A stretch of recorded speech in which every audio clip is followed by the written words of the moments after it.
itu baik jumlah spesialis, dokter umum, kemudian tenaga medis yang lainnya atau non-nakes yang lainnya, kita sudah cukup memadai.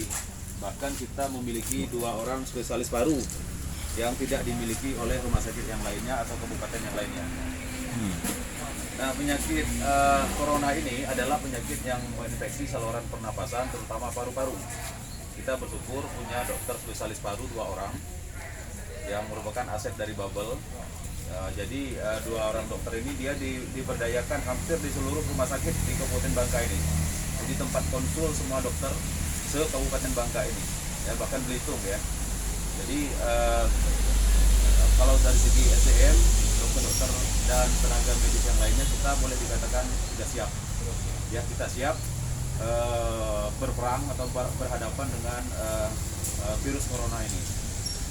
Nah, mungkin perlu kita indikan lagi, tambahkan bahwa alur, masyarakat perlu tahu alur bagaimana misalnya kalau misalnya dia merasa seorang ODP ya, atau misalnya baru berpulang dari luar daerah yang dikatakan misalnya daerah endemis seperti Jakarta misalnya kan, nggak usah takut.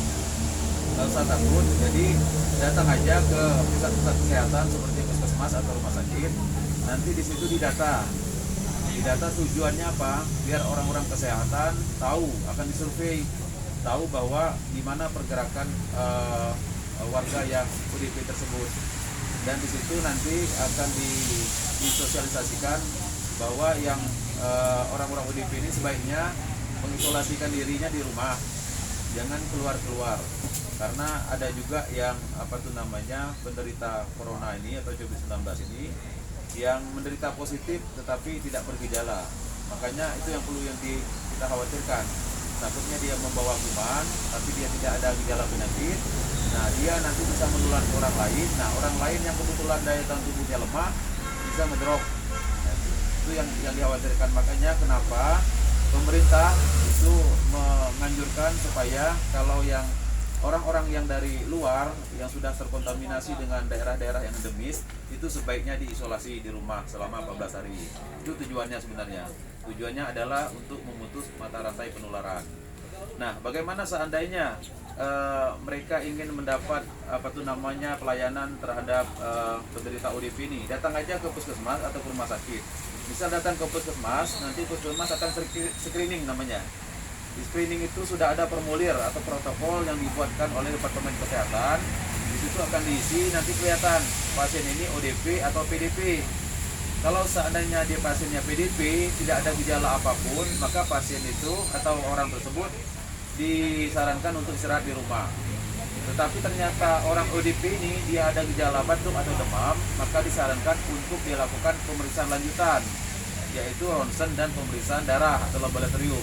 Nah, itu bisa dilakukan di rumah sakit terdekat dari orang tersebut. Misalnya di wilayah Belinyu atau Riau Silip, dia bisa datang ke rumah sakit Eko Maulana Ali. Di sana bisa dilakukan ronsen dan laboratorium. Nah, dari hasil situ nanti bisa ditentukan apakah ODP ini masuk kriteria PDP atau tidak.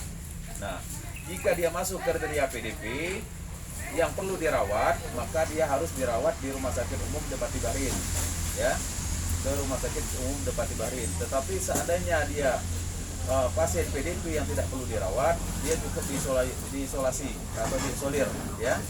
Apakah di rumah atau tempat yang sudah ditentukan oleh pemerintah, misalnya di GOR, atau kalau di Rumah Sakit Depati Bahrin memungkinkan tempatnya masih ada, bisa diisolasi di sana juga. Nah, kalau seandainya dari